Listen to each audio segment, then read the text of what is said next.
कल एक वीडियो बनाई थी कि सांसारिक अड़चनें गायत्री साधक के आगे आती हैं और कैसे गायत्री साधक उन सब अड़चनों को दूर करता हुआ, उन सब अड़चनों को कहें तो सहता हुआ माँ गायत्री के जप करता चला जाता है और माँ गायत्री के जप नहीं छोड़ता। सांसारिक अड़चनें हर किसी के मार्ग में आती हैं, लेकिन अभ्यास जब करते हैं ना, तो अभ्यास करते करते हम महान गायत्री साधक बन जाते हैं। यूँ कहें तो माँ गायत्री के प्यारे बच्चे बन जाते हैं।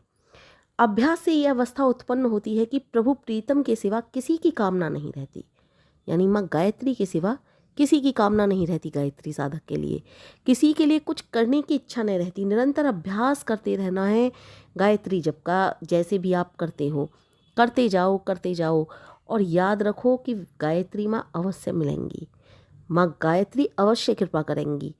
उनके लिए किसी दूसरी जगह जाने की कोई आवश्यकता नहीं है, क्योंकि वह तो तुम्हारे शरीर के अंदर हैं, वह तो आपके मन के अंदर हैं, वह तो आपके अंदर दिखाई देने वाली अर्थात आत्मा जहाँ पर होती है ना, वहीं पर स्थित हैं। वह आत्मा और परमात्मा क्यों कहते हैं? क्योंकि वो परम आत्मा है, वो परमेश्वर हैं। दोनों जहाँ उपस्थित होते हैं वहीं तो देखने और दिखाई देने का काम होगा। बाहर ढूंढने से कुछ नहीं मिलेगा। अंदर बैठे हुए हैं परमेश्वर, अंदर बैठी हुई हैं माँ गायत्री। मोको कहाँ ढूंढे बंदे, मैं तो तेरे पास में। ना मैं बकरी ना मैं भेड़ी, ना मैं छुरी गडास में। नहीं खाल में नहीं पूछ में, ना हड्डी ना मांस में। ना मैं देवल ना मैं मस्जिद, ना कावा कैलाश में। खोजी हो तो तुरंत मिलूंगा, पल भर की तलाश में। तो ये कबीरदास जी का दोहा है, वो है चौपाई। कबीरदास जी की ने बहुत अच्छी तरह समझाया कि कई सारे लोग समझते हैं कि बकरे को या बकरी को बलि देने से परमपिता परमेश्वर खुश हो जाएंगे और भगवान को पा लिया जाएगा। नहीं भाई, यह तो अनर्थ है। बकरी या आप किसी भी बकरे की या किसी की आप बलि दे रहे हो, बलिदान कर रहे हो, उससे भगवान नहीं मिलते। वह तो और ज़्यादा रुष्ट हो जाएंगे कि तुम किसी जीव की हत्या कर रहे हो। मैंने हर जीव को बनाया है, वो अपने भोगों का भोग भोग रहा है और तुम किसी को भी काट रहे हो। नहीं भाई, इस तरह से परमात्मा नहीं मिलते। परमात्मा मिलते हैं वह तो तुम्हारे अंदर हैं, तुम्हारे इतने समीप कि उनसे ज़्यादा समीप कुछ भी नहीं है। बस आवश्यकता है तो उन्हें प्यार से देखने की, आवश्यकता है तो अपने अंदर के स्वार्थ, अपने अंदर की कामनाएं, अपने अंदर के ईर्ष्या, छल, कपट, द्वेष को मिटाकर सिर्फ और सिर्फ उनसे लगन लगाने की। करके देखिए और खोज करके देखिए, वह तुम्हारे अंदर बैठे हुए हैं, तुम्हारे बाहर कुछ भी नहीं है। आप जहाँ बाहर ढूंढते फिरते हो वो कहीं भी नहीं है बाहर, वह तुम्हारे अंदर हैं। बाहर कहाँ ढूंढते हो? कस्तूरी हिरण होता है ना, सुगंधी उसकी नाभि में होती है। वह समझता है कहीं बाहर है यह सुगंध, उसको ढूंढता हुआ जंगल में मारा मारा फिरता रहता है। कस्तूरी नाभि बसे मृग ढूंढे वन माही, ऐसे घट में है पिया दुनिया जाने माही। तो वो ये भी संत कबीरदास जी ने बहुत अच्छे अच्छे इस तरह की बातें बताई कि अभ्यास के दौरान सब कुछ मिलता है। जैसे कस्तूरी हिरण की नाभि में होती है, उसकी सुगंध से वो समझता है कहीं बाहर से आ रही है और वो चारों तरफ भागा फिरता है। इसी तरह से परमेश्वर भी हमारे अंदर हैं। गायत्री साधकों को आवश्यकता है तो बस निरंतर अभ्यास की। निरंतर अभ्यास करने से सब कुछ होगा। हमारे जो माँ गायत्री हैं वो हमारे अंदर बैठी हैं। निरंतर अभ्यास से उनको देखने का यत्न करेंगे ना, वही दृष्टिगोचर होगा। बस अभ्यास करो, 3 दिन 4 दिन ध्यान लगाओ, गायत्री मंत्र के जप करो और कहो सब कुछ बेकार है, कुछ नज़र नहीं आता। इस प्रकार काम नहीं बनेगा। भक्ति के लिए आवश्यक है निरंतर स्मरण करना, निरंतर उस परम पिता परमेश्वर माँ गायत्री को याद करने के लिए। यदि स्मरण वाणी से करेंगे, यदि बार बार हम वाणी से बोलेंगे तो हमारी वाणी पवित्र होगी, मन से बोलेंगे तो मन पवित्र होगा। जब अपने अंदर हम गुणों को अपने अंदर धारण कर लेंगे, जिससे माँ गायत्री के गायत्री मंत्र के जप के द्वारा हमारे अंदर निरंतर अच्छे अच्छे सद्गुण भरते चले जाते हैं, तो हमारे माँ गायत्री हमसे खुश होंगे, प्रसन्न होंगे। हमारा प्रीतम, हमारा प्यारा, इसी को कहते हैं सच्ची मित्रता। कि कुछ भी आ जाए, दुख संकट मुसीबत, कल मैंने बताया था ना, जैसे गायत्री साधकों के आगे कितनी परेशानियां आती हैं, लेकिन हम फिर भी गायत्री मंत्र का जप करना नहीं छोड़ते, हम निरंतर गायत्री जप करते चले जाते हैं। यही तो सच्ची मित्रता है उनसे। जब इस तरह की सच्ची मित्रता होगी तो क्या माँ गायत्री हमें छोड़ेंगी? आप माँ बेटी वाला रिश्ता या माँ बेटी वाला रिश्ता बनाते हो, क्या माँ कभी अपने बच्चे को छोड़ती है? मित्र वाला रिश्ता भी बनाते हो तो मित्र भी, सच्चा मित्र भी कभी अपने मित्र को इस तरह से नहीं छोड़ता। आपने सुदामा और श्री कृष्ण की कहानी सुनी ही है। क्या सुदामा को श्री कृष्ण ने कभी छोड़ा था? कैसे भी हालात आए हों, फिर भी सुदामा और श्री कृष्ण एक रहे और श्री कृष्ण ने सुदामा की सदैव मदद की।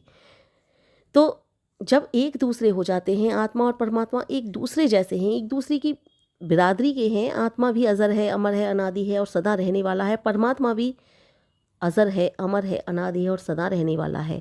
आत्मा भी सतचित है और परमात्मा भी। दोनों में अंतर यह है कि आत्मा थोड़ा जानने वाला है और परमात्मा सब कुछ जानने वाला है।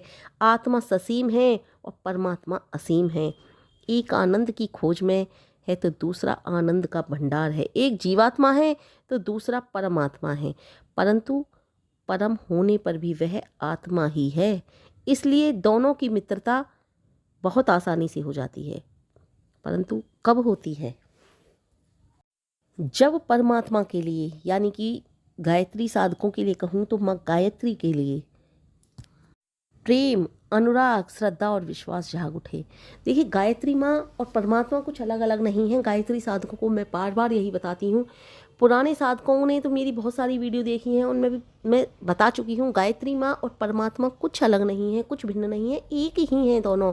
लेकिन जो नए साधक जुड़ते हैं, जैसे जैसे मैं उनके लिए भी बताती जाती हूँ कि परमात्मा और गायत्री माँ में कुछ भी भिन्नता नहीं है। हम गायत्री साधक परमात्मा को माँ गायत्री के रूप में देखते हैं, माँ गायत्री के रूप में धारण करते हैं, माँ गायत्री के रूप में पूजते हैं, माँ गायत्री के रूप में उनको मानते हैं। माँ गायत्री ही परमात्मा है, परमात्मा ही माँ गायत्री है। माँ के रूप में इसलिए मानते हैं क्योंकि माँ और बच्चे की भक्ति, माँ और बेटे का प्यार अनोखा होता है। माँ और बच्चे से बढ़कर प्रेम कुछ भी नहीं है संसार में। माँ बच्चे के लिए कुछ भी कर जाती है, अपना पेट भूखा रह करके बच्चे को खाना खिलाती है, इसलिए वो जगत जननी मान लेते हैं हम। और वो हैं भी जगत पिता, हैं भी वो जगत जननी, सच बात है ये। इसलिए उन्हें हम गायत्री माँ के रूप में मानते हैं। माँ गायत्री और परमात्मा एक ही हैं, बस परमात्मा को यहाँ पर हमने गायत्री माँ के रूप में देखना प्रारंभ कर दिया है। तो आगे यही बात कह रही हूँ कि जब प्रेम और अनुराग, श्रद्धा और विश्वास जाग उठता है ना, तो भक्ति की ऐसी भावना जाग उठती है कि उसके सामने प्रेम भी पीछे रह जाता है। प्रेम एक समुद्र है, उसके अंदर जाकर मोती मिलेंगे। ज्यों ज्यों गहराई में जाओगे ना, त्यों त्यों आपको बहुत ज़्यादा सुंदर सुंदर मोती मिलेंगे। लेकिन वो गायत्री माँ से प्रेम का के लिए बात हो रही है। माँ गायत्री के प्रेम की बात कर रही हूँ कि तुम माँ गायत्री से जितना प्रेम करोगे, जितना ज़्यादा समुद्र के अंदर जाओगे इस प्रेम के में, इसका समुद्र का कोई अंत नहीं है, कोई थाह नहीं है। ज्यों ज्यों आगे बढ़ोगे त्यों त्यों वहाँ आनंद ही आनंद मिलेगा आपको, जिसको कोई बता नहीं सकता, जिसका कोई वर्णन नहीं कर सकता। इस दुनिया में कोई भाषा ऐसी नहीं जो इस समुद्र का में गोता लगाने से जो आनंद मिलता है उसका कोई वर्णन कर सके। वास्तव में गायत्री साधक इस आनंद का लाभ उठाते हैं। गायत्री साधकों को ये आनंद मिलता है, लाभ उठाते हैं, लेकिन उस आनंद को अपने शब्दों में वर्णन गायत्री साधक भी नहीं कर सकते। गायत्री साधक ही नहीं, परम पिता परमेश्वर का कोई भी अनन्य भक्त इस समुद्र में गोता लगाए और उसका वर्णन कर दे, ये संभव ही नहीं है। यह बात सत्य है। मैंने पहले भी बताया है, जैसे गूंगा व्यक्ति कितनी भी स्वादिष्ट व्यंजन को खा ले और उसका अनुभव कर सकता है, केवल मुंह से नहीं बता सकता। यही वो स्थिति है कि आप उस समुद्र में गोते लगा लोगे, सुंदर सुंदर मोती मिल जाएंगे आपको। ज्यों ज्यों आगे बढ़ोगे त्यों त्यों आपको बहुत आनंद मिलेगा। जैसे जैसे जितने आगे बढ़ते जाओगे इतना ही ज़्यादा आनंद प्रकट होता चला जाएगा, लेकिन आप उसको बता नहीं सकते, उसका वर्णन कोई नहीं कर सकता। मैंने कहा ना, कोई भी किसी भी भाषा में नहीं कर सकता उसका वर्णन। एक बार मैंने महाकवि रविंद्रनाथ टैगोर की बात सुनाई थी कि 6000 कविताएं लिखने के बाद भी उन्होंने कहा कि मैं जो कुछ गाना चाहता था मैं उसे गा नहीं सका। जो कुछ कहना चाहता था उसे कह नहीं सका। जो सोचता था वह कहूँगा। तब शब्द बाहर आ जाते थे, अर्थ अंदर रह जाता था। और सच में प्रेम यही हालत होता है कि जब प्रेम की सीमा होती है ना माँ गायत्री से, और उस सीमा पर पहुंचकर भक्त के जो बदलाव आता है ना, होठ बस हिलते हैं, वाणी मौन हो जाती है। उनके हृदय में समुद्र, उस प्यार का समुद्र जो उठता है ना, जागता है, उनके लिए बाहर की दुनिया व्यर्थ हो जाती है, बाहर के आडंबर बेकार हो जाते हैं। वे केवल अपने अंदर देखते हैं, माँ गायत्री का जाप करते हैं और जाप करते चले जाते हैं। उस दुनिया में देखते हैं जहाँ केवल वे हैं और उनकी माँ गायत्री हैं। या तो उन्हें माँ गायत्री से आप इतना प्रेम करते हो कि प्रेमी और प्रीतम के सिवा वहाँ कोई तीसरा नहीं है। ऐसी हालत हो जाए ना, तो माँ गायत्री का जब आप इतने दीवाने हो जाओ कि बस हमें गायत्री माँ के अलावा कुछ नहीं चाहिए, केवल आप ये भी सोचो कि ये भी नहीं सोच पा रहे हैं ना उस समय कि माँ गायत्री के सिवा कुछ नहीं चाहिए, आपको उस समय कुछ चाहिए ही नहीं। उस समय जब ऐसी स्थिति उत्पन्न हो जाए तब आपको अवश्य दर्शन होंगे। लेकिन ये स्थिति बहुत दिनों बाद पैदा होती है। न जाने कितने प्रयत्न करने पड़ते हैं, कितने जत्न करने पड़ते हैं। कहने को तो थोड़े से शब्दों में मैंने बहुत सारी बातें कह दी, और कहने को तो जो गायत्री साधक नहीं हैं, जो करते ही नहीं, उनके लिए व्यर्थ की बातें कह दी। लेकिन जो गायत्री साधक हैं वे इस बात को समझ सकते हैं कि उनकी दृष्टि में बाकी सब व्यर्थ है, निरर्थक मालूम होता है। बस माँ गायत्री ही सब कुछ मिलती होती हैं उनके लिए। परमात्मा को अपना मित्र मानकर वह यही कहते रहते हैं कि माँ मेरी सुन लो पुकार, हे परमेश्वर मेरी सुन लो पुकार। और उस समय उनकी ये वाणी भी मौन हो जाती है। वो बस उस आनंद को देखते जाते हैं और उस आनंद में इतना खो जाते हैं, शरीर के रोए जो होते हैं ना वो भी खड़े होने लगते हैं। उस समय शरीर एकदम बता ही नहीं सकती मैं उस स्थिति को। मैंने कहा ना, उस स्थिति को कोई बता ही नहीं सकता। अजीब सी शरीर में अजीब सी हालत होती है उस समय। बस यही इतना ही मैं जानती हूँ, और इससे ज़्यादा मैं जानती भी नहीं और ना मैं बता सकती हूँ, क्योंकि अभी वहाँ तक पहुँची ही नहीं जहाँ तक गायत्री साधना पहुँचनी चाहिए। जितना अनुभव है, जितना अनुमान है, उतना बता सकती हूँ। लेकिन बहुत सी गायत्री साधकों की, जो बड़े बड़े गायत्री साधक हुए हैं, उनकी वाणी द्वारा बता सकती हूँ कि ये समुद्र बहुत गहरा है, इसकी गहराई बहुत है, और इस गहराई में जितना नीचे उतरते जाएं उतना आनंद है, जितना नीचे उतरते जाएं उतना आनंद है, और अंत में परमपिता परमेश्वर के भी दर्शन होते हैं। ये बात सत्य है, लेकिन अभी मैं वहाँ तक नहीं पहुँची हूँ।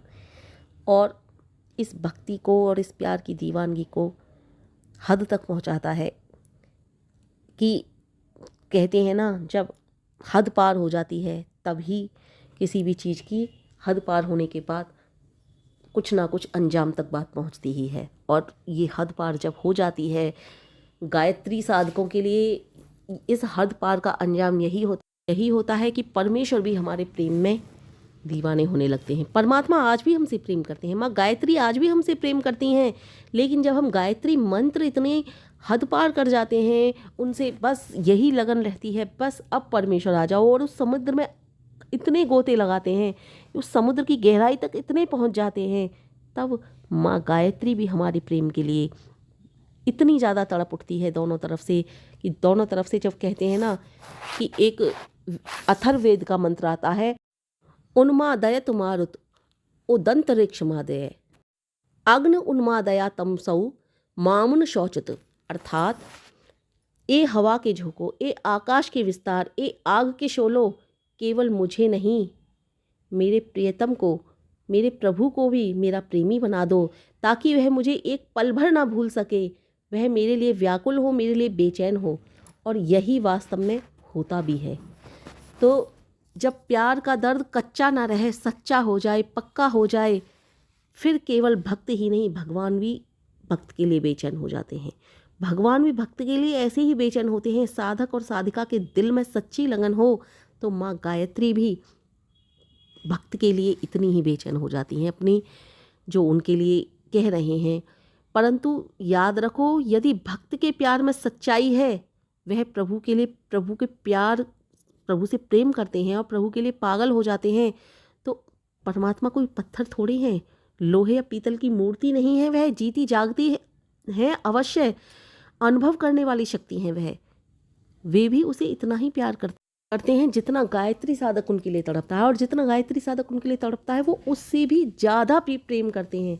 वो भी, क्योंकि हमने तो प्रेम की परिभाषा अभी समझी है, हम तो उनसे प्रेम करना अभी सीखे हैं और आगे बढ़ते जाएंगे, लेकिन वो तो सदा से प्रेम करते हैं, तो वो हमसे उससे भी ज़्यादा प्रेम करते हैं जितना हम उनसे प्रेम करते हैं। और जितना भी हम उनसे आगे को भी प्रेम करते चले जाएंगे, चाहे कितना भी अथाह प्रेम बढ़ जाए वो, लेकिन उनसे ज़्यादा प्रेम कभी नहीं कर सकते।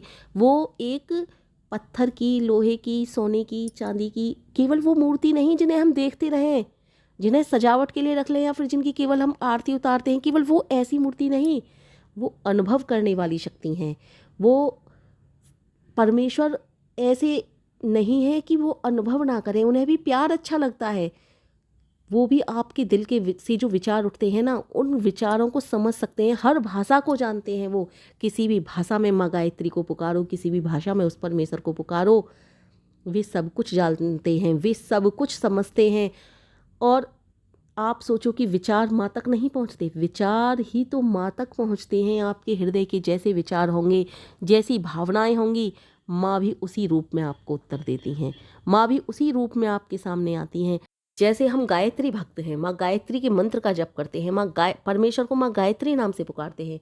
कोई परमेश्वर को राम नाम से, कोई परमेश्वर को कृष्ण नाम से, कोई परमेश्वर को ओम नाम से, कोई परमेश्वर को किसी नाम से। इसी तरह से भगवान भाव देखते हैं, भगवान हृदय के विचार समझते हैं। और अब तो वैज्ञानिक भी विचारों की तस्वीर लेनी आरंभ करती है। विचार से वातावरण में पैदा होने वाली लहरें बहुत तेजी से आगे बढ़ती हैं, लाखों, करोड़ों, अरबों, मीलों तक चली जाती हैं वह। और भगवान तो सर्वव्यापक हैं, उनके पास ये लहरें नहीं पहुंचती क्या? भगवान भी भक्त की पुकार को सुनते हैं, वह भी उनके लिए व्याकुल हो उठते हैं।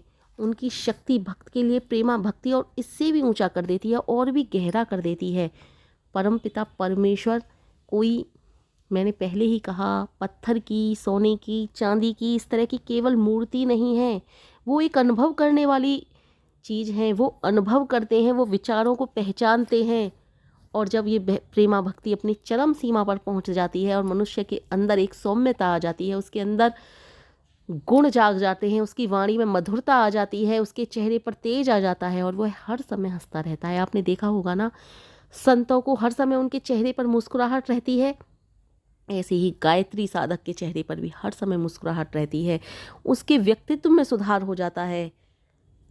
वो बस उसका वर्णन नहीं कर सकता, कोई दूसरा उसको वर्णन कर ही नहीं सकता उस आनंद का, जिस आनंद में गायत्री साधक या परमात्मा का कोई भी भक्त डूबता है, या परमात्मा का कोई भी भक्त उस साधना को करता है। एक बार आनंद स्वामी सरस्वती जी को फ्लू हो गया। बर्तानिया गए हुए थे, बर्तानिया के एक अस्पताल में भर्ती थे। अस्पताल में भेज दिया गया, बहुत अच्छी प्रकार से उपचार हो रहा था, बहुत प्रकार से सेवा करते थे वहाँ के लोग, परंतु बीमारी तो बीमारी है, वे बिस्तर पर लेटे रहते थे। इधर सीने में बहुत ज़ोर से दर्द हो रहा था, बहुत तेज़ दर्द हो रहा था, और वो ज़ोर से हंस उठे। हंसते हुए कहा, वेरी स्वीट पेन, बहुत मीठा दर्द है। उनके पास खड़ी नर्स ने कहा, डॉक्टर भी आया और चकित हुए, ये कैसा रोगी है, इसे दर्द होता है तो ये हंसता है, यह तो बीमार मालूम ही नहीं होता। डॉक्टर ने मुस्कुराते हुए कहा, यह बहुत विचित्र रोगी है। परंतु नर्स को या डॉक्टर को क्या मालूम कि दर्द होने पर वह हंसे क्यों? इसलिए कि दर्द में भी तो वे इसलिए हंसे कि ये दर्द मेरे प्रभु प्रियतम की देन है। इसीलिए कह रही हूँ, जब परमेश्वर का सच्चा प्रेम हो जाता है ना, तो जैसे आदमी रोना भूल ही जाता है। दुख होते हैं, सब आता है, रोना भी आता है, लेकिन जब प्रभु प्यार की मस्ती मन में पैदा नहीं होती ना, तो जब इस मस्ती में मन को जमा के देखो, ऐसा नशा जो कभी नहीं उतरता, कभी इसका एक पैक पीकर देखो, ऐसी मस्ती मिलेगी, ऐसा नशा, ऐसा पागलपन, जन्म जन्म के दुख दूर हो जाएंगे। दुनियादारी के दुखों से दिल दुखेगा, सही बात है, लेकिन प्रभु प्रेम में सब भूल जाओगे, क्योंकि आपको विश्वास होगा कि परमात्मा सब ठीक कर देंगे, माँ गायत्री सब ठीक कर देंगी। आपको माँ गायत्री पर अपने से ज़्यादा विश्वास हो उठेगा।